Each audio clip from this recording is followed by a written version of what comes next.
Assalamualaikum warahmatullahi wabarakatuh. Halo sahabat Steba Hebat, selamat datang di YouTube channel SMPN 4 Madiun Official. Senang sekali saya Ibu Dinar Ekawati kembali menemani kalian dalam program Kejar Prestasi. Kelas belajar online untuk meningkatkan percaya diri, responsif, terampil, aktif, santun, dan inovatif. Sahabat Stepa Hebat, gimana kabar hari ini? Semoga selalu dalam keadaan sehat. Ya nak ya, jangan kemana-mana, tetap di rumah karena ini sekarang kita masih tetap berada di pandemi COVID-19. Jadi jaga kesehatan tapi tetap terus semangat belajarnya. Nah anak-anak, hari ini kita akan belajar online lagi mata pelajaran prakarya bersama narasumber kita kali ini Ibu Sri Lestari Amaningrum SPD. Beliau adalah guru pengampu mata pelajaran prakarya di SMP Negeri 4 Kota Madiun. Nah, mata pelajaran prakarya hari ini yang akan kita pelajari bab pertama anak-anak tentang kerajinan bahan keras di semester ganjil ini. Nah anak-anak siapkan alat tulisnya supaya nanti kalau ada hal yang penting bisa langsung dicatat. Nah anak-anak, Ibu Lestari sudah bergabung dengan kita di studio siar untuk bersama-sama belajar prakarya bab 1 ini. Silakan Bu Lestari untuk menyampaikan materinya. Terima kasih Bu Dinar.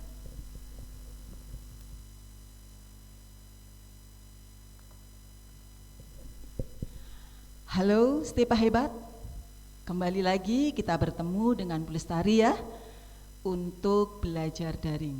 Tetap sehat dan semangat dalam belajar daring. Nah untuk kalian yang kelas 9 kita akan belajar tentang kerajinan bahan keras ya. Oke, mungkin kalian sudah pernah belajar bahan lunak di kelas 8. Nah, di kelas 9 kita belajar tentang kerajinan bahan keras. Kita mulai ya? Siap? Oke. Anak-anak, kerajinan bahan keras sering kita perhatikan ada banyak sekali hasil produk-produknya.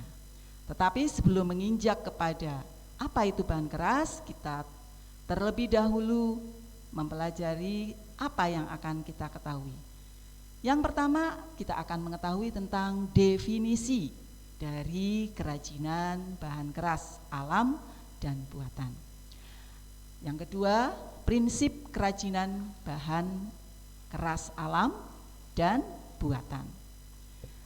Ketiga, jenis dan karakteristik kerajinan bahan keras alam dan buatan. Oke, selanjutnya ya. Anak-anak, untuk pengertian daripada kerajinan bahan keras, ini apa ya? Keras itu ya, keras ya. Makanya kalau dikaitkan dengan kerajinan, maka bisa dikatakan produk kerajinan yang menggunakan bahan dasar bersifat keras ya. Keras berarti tidak lembek ya artinya. Oke anak-anak, selanjutnya. Nah, bahan keras itu nanti akan kita bahas. Ada dua di sini, yaitu bahan keras alam dan bahan keras buatan. Sama seperti di pembelajaran waktu kalian kelas 8, bahan keras lunak juga dibagi menjadi dua yang kita pelajari, yaitu bahan keras alam dan buatan. Tentunya kalian sudah paham ya, yang keras alam dan buatan sudah ada gambaran di sini, karena di kelas 8 sudah pernah mempelajari tentang bahan lunak alam dan bahan lunak buatan. Oke. Anak-anak, di sini ada beberapa prinsip, ya, prinsip yang harus kalian ketahui di dalam pembelajaran kerajinan bahan keras. Yang pertama yaitu keunikan bahan. Ya, nanti akan saya jelaskan satu persatu. Nah, keunikan bahan di sini tentunya unik, berbeda dengan bahan lainnya. Kedua, keragaman muatan nilai. Ya. Ketiga, aspek rancangan. Oke. Kita lanjut ya. Untuk prinsip kerajinan bahan keras. Yang pertama tadi, keunikan bahan kerajinan. Anak-anak, bahan kerajinan di sini tadi sudah saya sampaikan, ada bahan keras alam dan ada bahan keras buatan.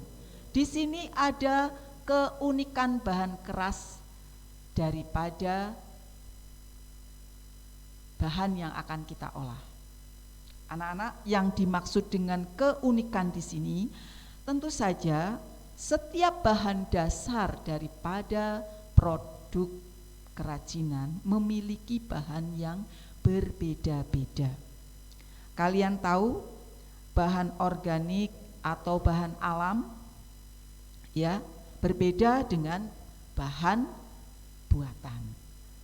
Nah, bahan alam ini tentu saja berasal dari alam. Kalau bahan buatan ini adalah dibuat oleh manusia ya, sengaja dibuat oleh manusia. Nah, keunikan di sini yang alam misalnya. Yang alam dari bahan keras. Ada kayu, ada rotan ya. Kayu unik. Ada bentuk-bentuk yang unik. Antara kayu pun jenisnya bermacam-macam, mempunyai keunikan. Misalnya dilihat dari seratnya, misalnya dilihat dari lingkaran kambiumnya, seperti itu. Jadi unik. Sehingga kalau dibuat sebagai bahan produk kerajinan, dia memiliki keunikan tersendiri dengan bahan yang lain. Oke, kita lanjut ya.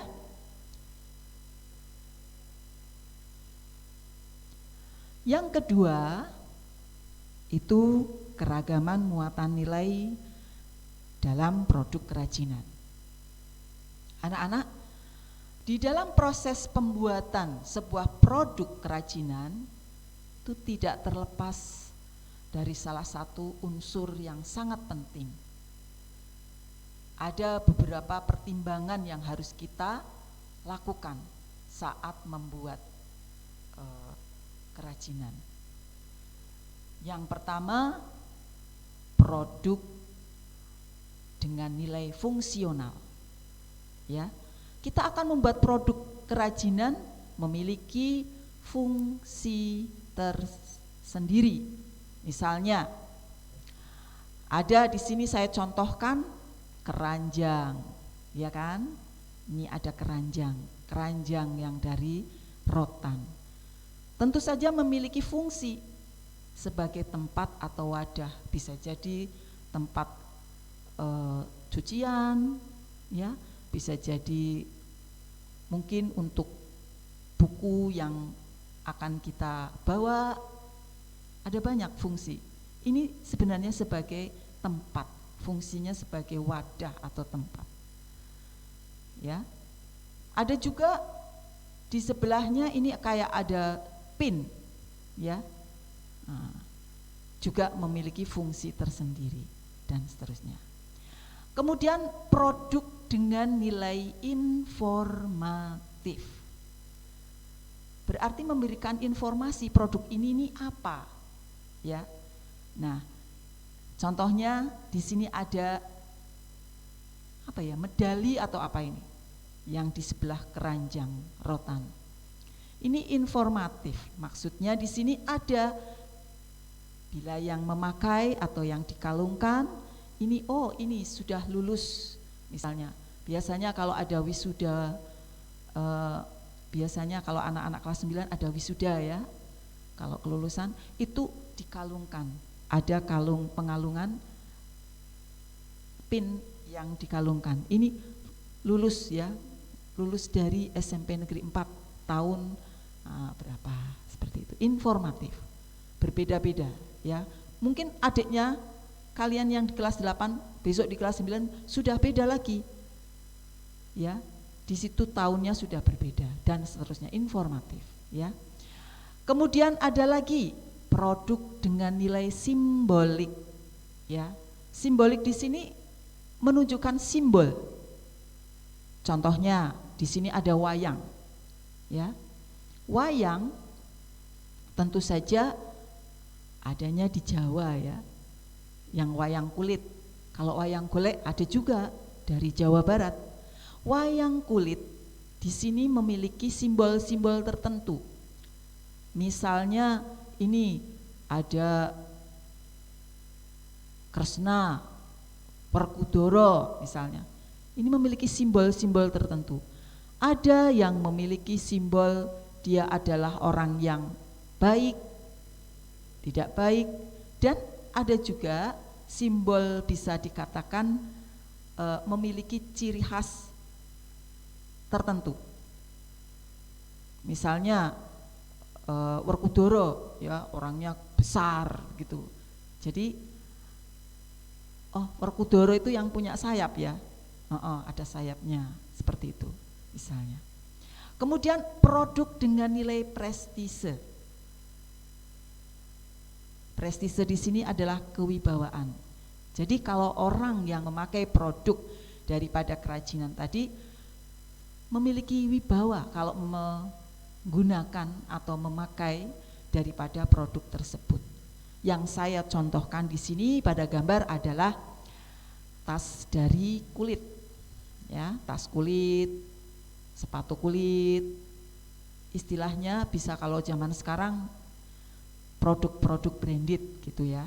Ini jika orang yang menggunakan atau memakai maka memiliki wibawa, wah bagus begitu, wah ini mahal, memiliki wibawa tersendiri.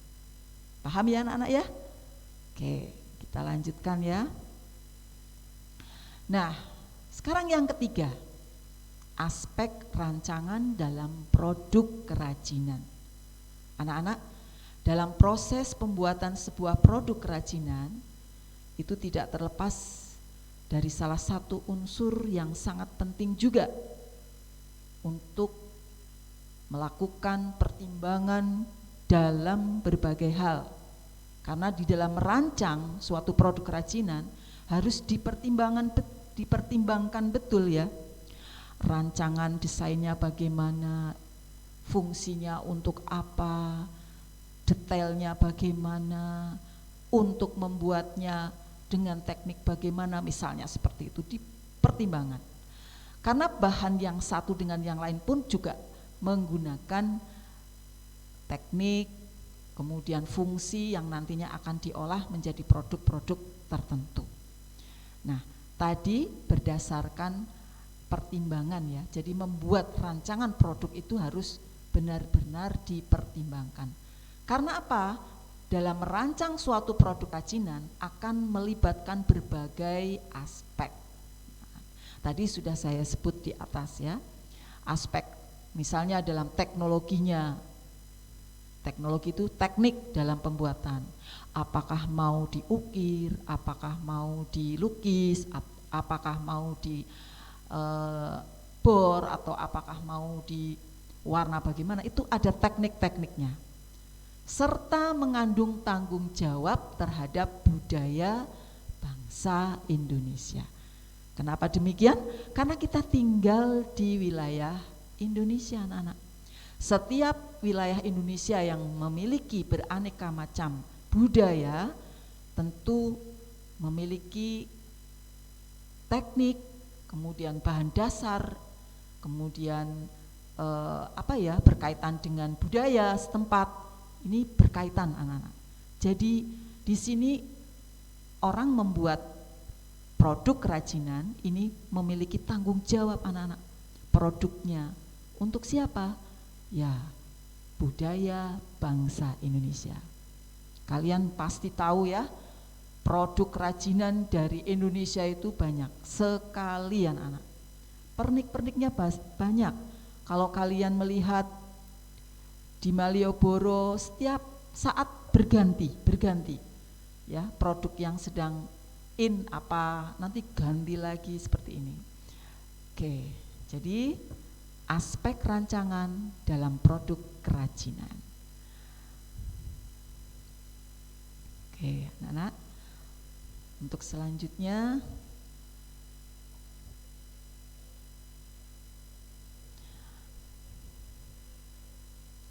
anak-anak.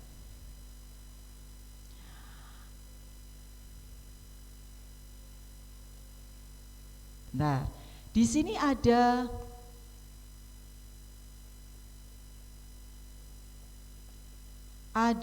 beberapa produk kerajinan ya, jenis dan karakteristiknya memiliki berbagai macam bahan. Yaitu yang pertama adalah bahan keras alam. Ya. Anak-anak, bahan keras alam saya contohkan di sini adalah bambu. Indonesia di setiap tempat ada pohon bambu ya. Apakah di lingkunganmu ada pohon bambu? Ya, kalau ada pasti tahu ya bentuknya seperti apa, hidupnya bagaimana. Kalau kamu pegang, oh begini ya pohon bambu. Nah, anak-anak, ternyata pohon bambu yang ada di lingkunganmu pun termasuk ke dalam bahan keras alam. Ya. Ciri daripada pohon bambu di sini memiliki batang yang kuat.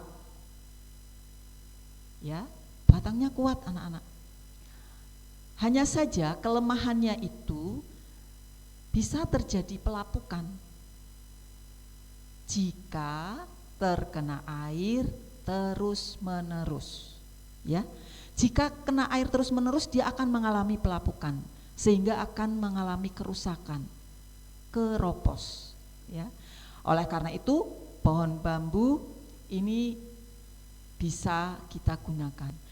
Oh ya anak-anak, berkaitan dengan apa yang akan kita tahu tentang pohon bambu, nanti kamu bisa melihat-lihat apa ya di sekeliling kita yang terbuat dari pohon bambu, begitu ya.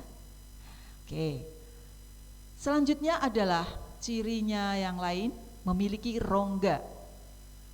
Ya. Jika kalian lihat pohon bambu itu di dalamnya itu berongga anak-anak.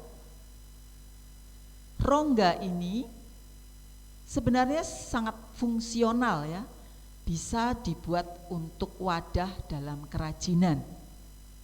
Ya, kalau di lingkungan kita kadang-kadang ada kentongan ya anak-anak ya, kentongan itu juga dari pohon bambu. Kemudian kalau zaman dulu, orang-orang zaman dulu membuat celengan itu dari pohon bambu. Ya, sekarang tidak ya, kebanyakan beli dalam bentuk pabrik ya, produk-produk pabrik. Celengan itu dibuat dari pohon bambu, tinggal saja dipotong pohon bambunya, diamplas ya, kemudian kita buat lubang untuk uang supaya bisa masuk. Nah, kalau dibuka ya tinggal dipecah, begitu pecah dengan menggunakan golok. Beda dengan tanah liat, dipecah tinggal dibanting ya. Kalau ini jelas harus dipecah dengan golok. Ini ya, memiliki rongga, ciri khasnya. Selanjutnya memiliki ruas batang ya. Jadi pohon bambu itu beruas-ruas. Setiap ruas ada bentuk tertentu ya. Ruas itu kan ada seperti bahasa Jawanya geretan kayak gitu ya, geretan, ruas. Nah, ruas inilah yang memberi kesan unik daripada bahan dari bambu tadi. Jika dibuat kerajinan, maka produknya memiliki keunikan karena menonjolkan ruasnya tadi. Anak-anak, ini salah 3, bukan salah 1 karena saya sebutkan 3. Ada beberapa ciri. Dan anak-anak, jenis bambu itu juga macam-macam. Ya, jenis bambu itu macam-macam. Ada bambu yang besar, ada bambu yang kecil, ada yang berwarna coklat, ada kehitaman, ada yang kuning, ya. Ini jenis bambunya itu macam-macam. Nah, seringkali kita kalau berada di tempat-tempat kuliner itu ada gazebo-gazebo yang dibuat dari pohon bambu. Itu salah satunya, anak-anak. Di bawah ini ada contohnya produk kerajinan dari bambu. Ini tudung saji ya anak-anak, tudung saji dari pohon bambu. Kalau dilihat ternyata pohon bambu bisa dibuat tudung saji sedemikian cantiknya ya, sedemikian menariknya dan kuat anak-anak. Ini kuat anak-anak. Coba perhatikan, ada apa ya, bentuk-bentuk yang berbeda dengan serat-serat yang berbeda, dengan bisa dibuat lingkaran atau dibentuk oval, ya, seperti itu. Oke, selanjutnya kayu, ya. Kalian pasti mengenal kayu ya. Kayu di Indonesia, wah banyak sekali jenisnya. Mungkin yang kita kenal karena kita tinggal di daerah Madiun adalah kayu jati. Ya, kayu jati di Madiun itu banyak. Bahkan kalau kita ke perhutani di wilayah-wilayah Kare ya banyak sekali pohon jati. Jenis kayu yang lainnya apa saja? Misalnya mahoni, ada pinus, ya, ada kayu hitam. Kayu hitam di daerah Sulawesi banyak sekali. Nangka, ya, kayu nangka, kayu kelapa, ya, kamper, meranti dan lain sebagainya. Jenis-jenis kayu ini juga memiliki sifat ciri yang berbeda, ya. Oleh karena itu sudah saya sampaikan setiap bahan memiliki keunikan, sifat, karakter tersendiri dari bahan tersebut. Selanjutnya adalah ciri yang lain. Masing-masing memiliki ciri tersendiri dari setiap kayu yang kita sebut tadi. Misalnya anak-anak dari segi seratnya, ya, seratnya bagaimana? Kemudian urat kayunya, begitu, itu berbeda-beda. Tetapi dari serat dan urat kayunya inilah yang bisa mencirikan suatu produk kerajinan memiliki suatu keunikan, keistimewaan. Selanjutnya, kayu ini memiliki lingkar tahun. Karena apa? Pohon kayu itu kan berkambium anak-anak. Ya, jadi kalau kita lihat kayu tadi dipotong, ada lingkaran kambiumnya. Nah, di sini juga akan memberi kesan tersendiri, keunikan juga. Lingkaran kambium bahkan bisa dijadikan pusat perhatian daripada produk kerajinan. Untuk apa? Wah, bagus sekali lingkarannya ya. Nah, misalnya dibuat meja, ya, itu lingkaran kambiumnya itu bisa memberikan ciri unik daripada produk tadi.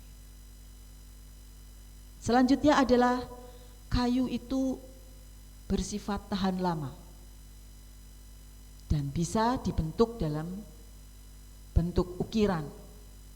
Anak-anak, untuk ukiran Indonesia begitu kaya. Wilayah-wilayah kita memiliki teknik kemudian motif ukir yang berbeda. Mungkin kalian pernah melihat ukiran dari Bali, ukiran dari Jepara, ya, ukiran dari Jogja, ukiran dari Kalimantan, Papua, itu berbeda-beda anak-anak. Disesuaikan dengan budaya adat setempat. Ya. Nah, jadi teknik ukir juga berperan di dalam mengolah produk kerajinan kayu. Ya. Selanjutnya sebagian dapat memuai anak-anak untuk kayu, kecuali kayu jati. Kenapa bisa memuai? Karena perubahan suhu, ya, perubahan suhu. Misalnya Indonesia beriklim tropis, tapi suatu saat kita juga ada mengalami musim yang memiliki suhu yang dingin, seperti saat ini dingin. Nah, ini juga berpengaruh kepada sifat kayu tadi, akan memuai. Nah, untuk itu bisa dipertimbangkan di dalam membuat produk, ya. Ini bahan kayu jenis ini mau saya buat, apakah nanti memuainya bagaimana? Nah, ini juga harus diperhitungkan.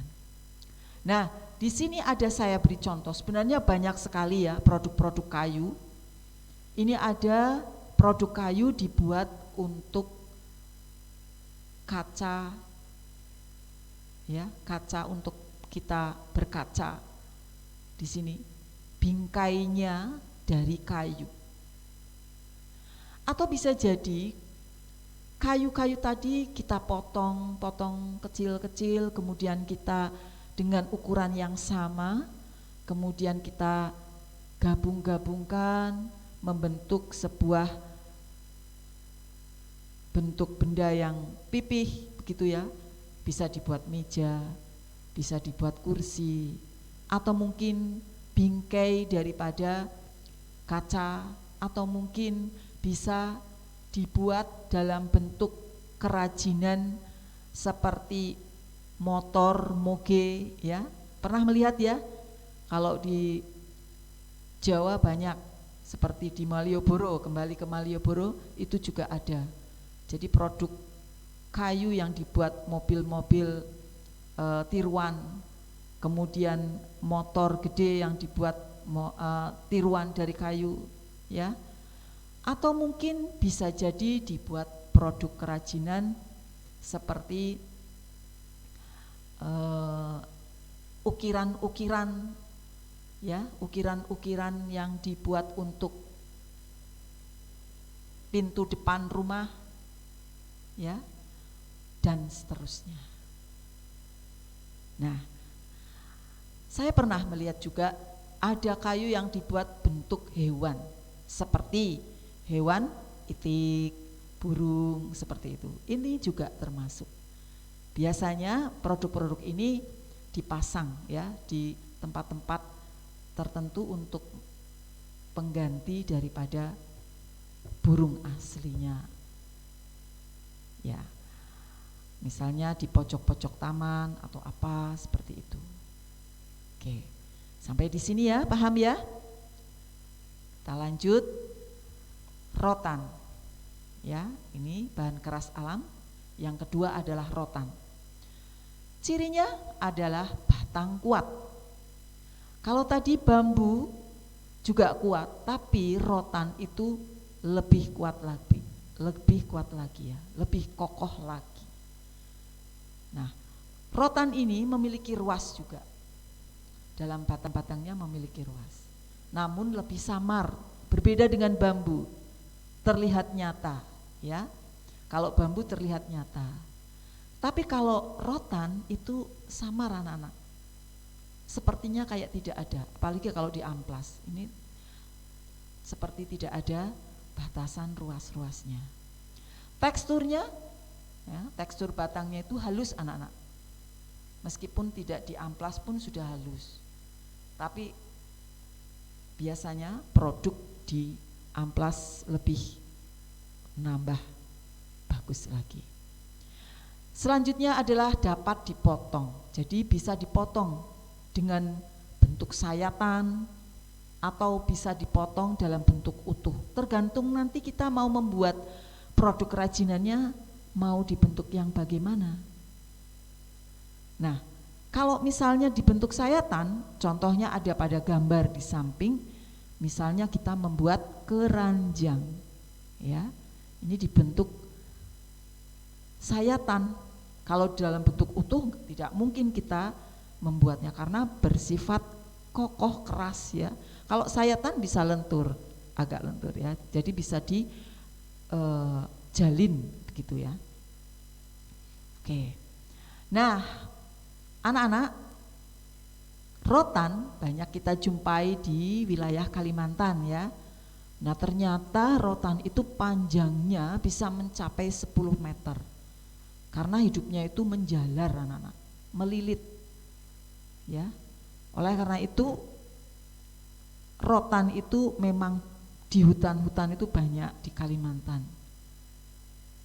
Produk-produknya bisa dibuat ada kayak tikar kayak itu, ya, kemudian bisa dibuat keranjang, bisa dibuat topi dan seterusnya.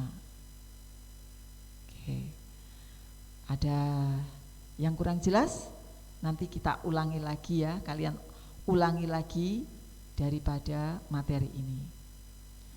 Selanjutnya untuk bahan keras buatan. Kalau tadi alam, ya, sekarang yang buatan. Kalau buatan ini adalah suatu yang diolah manusia dari beberapa bahan dan bersifat keras juga karena dibuat tergantung daripada bahan yang akan kita olah, akan kita buat. Di sini saya contohkan kaca. Nah, kaca banyak kita jumpai, ya anak-anak. Ini produk buatan berarti ya pabrik, ya anak-anak. Kaca di sini kalian tahu yang jelas transparan dan bening. Bu, kok ada loh kaca yang enggak transparan? Itu juga ada tambahannya anak-anak. Seperti kaca mobil itu kan agak gelap. Ini dikasih film anak-anak supaya agak gelap, tidak terang gitu, ya. Aslinya itu kacanya transparan, ya, bening. Untuk ketebalannya bervariasi antara 1 sampai 2 mm.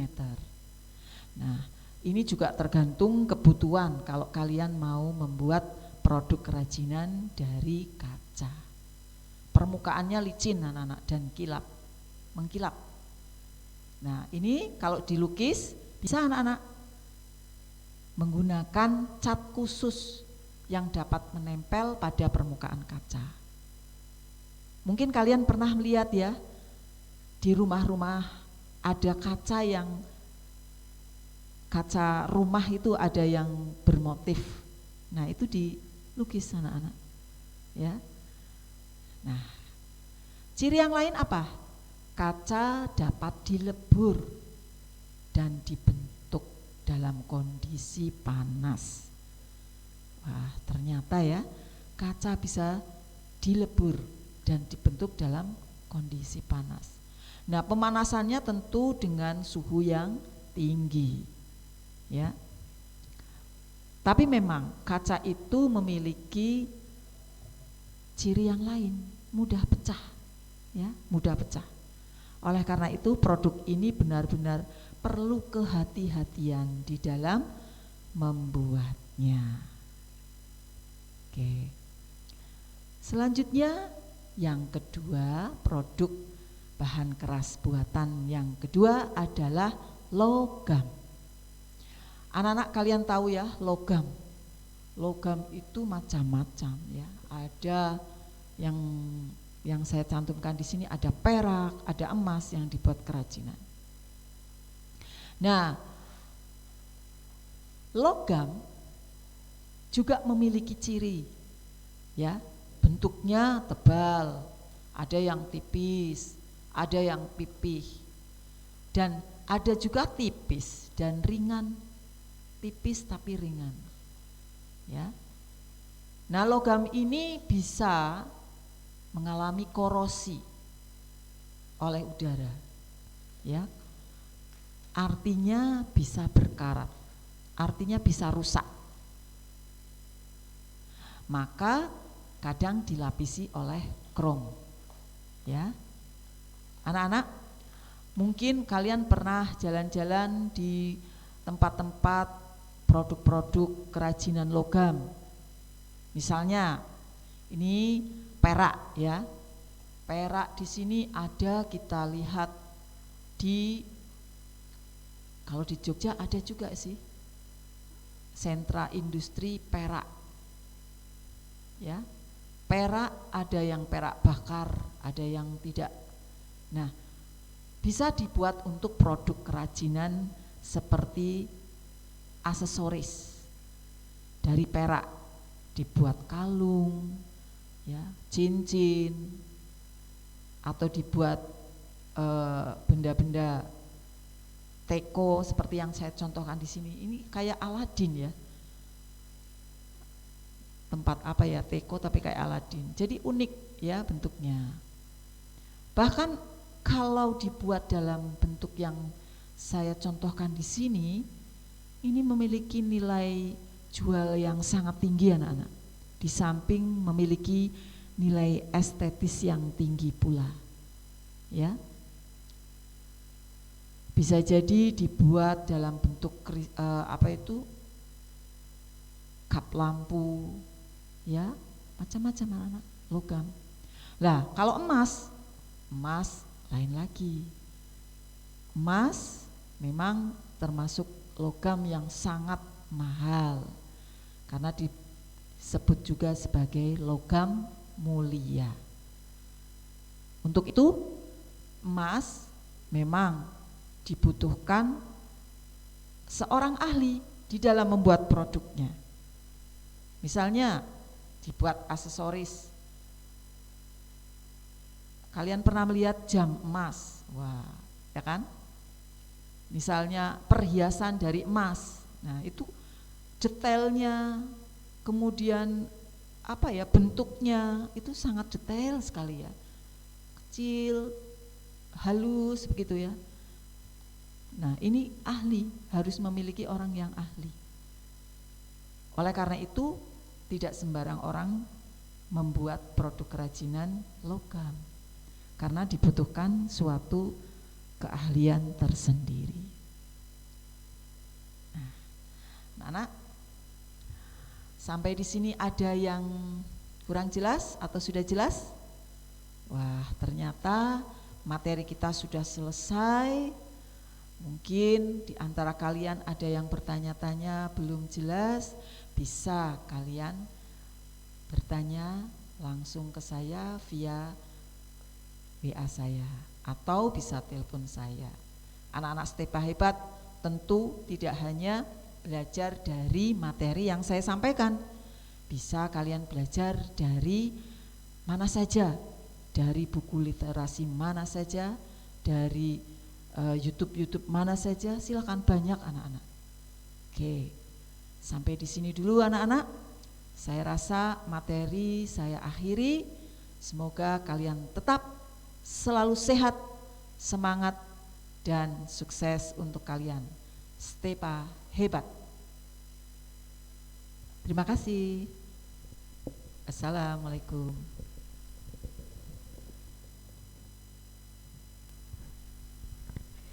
Terima kasih Bu Lestari atas materinya. Nah, sahabat Stepa Hebat, demikian tadi materi tentang kerajinan bahan keras yang disampaikan oleh Bu Lestari ya.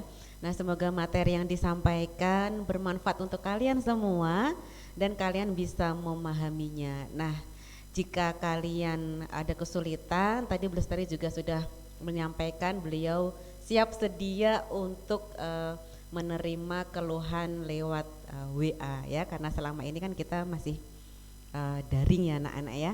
Nah oke, anak-anak Stepa hebat, terima kasih atas perhatiannya. Kita belajar hari ini, kalian semuanya masih tetap bersemangat. Jangan lupa like dan subscribe untuk mendapatkan materi-materi yang hebat lainnya. Tetap semangat, raih prestasi, Stepa hebat. Wassalamualaikum warahmatullahi wabarakatuh. Bye-bye.